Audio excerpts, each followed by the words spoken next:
স্বাগতম জনাইছোঁ ডিজিটেল হোৱা ইউটিউব চেনেলৰ অন্য এটি ভিডিঅ'লৈ। তো যিসকল ব্যক্তি আপোনালোকৰ মেডিকেলৰ গ্ৰেড 3 টেকনিকেল পোষ্টৰ কাৰণে এপ্লাই কৰিছিলে তেখেতসকলৰ এডমিট কাৰ্ড আহি গৈছে। তো তেখেতসকলে আপোনালোকে নিজৰ এডমিট কাৰ্ডটো কেনেকৈ ডাউনলোড কৰি ল'ব পাৰিব সেই বিষয়ে মই এইটো ভিডিঅ'ত দেখুৱাম। তো ভিডিঅ'টো স্কিপ নকৰিব, সেয়ালৈকে চাই থাকিব। তো প্ৰথমতে আপোনালোকে কি কৰিব, এডমিট কাৰ্ডটো ডাউনলোড কৰিবলৈ হ'লে আপুনি মোৰ এইটো ভিডিঅ'ৰ তলত ডিসক্ৰিপশন বক্সত এখন লিংক পাব, লিংকত ক্লিক কৰি দিব। ক্লিক কৰি দিয়াৰ লগে লগে ডাইৰেক্ট আপুনি এইটো পেজত গুচি আহিব, মানে এডমিট কাৰ্ডৰ লিংকটো খুলি যাব।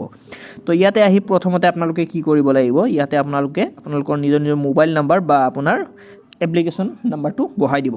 দিয়াৰ পিছত ইয়াতে কি কৰিব, আপোনালোক নিজৰ ডেট অফ বাৰ্থটো বহাই দিব। তো ডেট অফ বাৰ্থটো আপুনি কি ফৰ্মেটত বহাব মই দেখাই আছোঁ। যেনিবা ধৰি লওক 01 দিব, 01 যেনিবা 2000 চনত আপোনাৰ জন্ম হৈছে। তো এনেকৈ আপুনি বহাই দিব।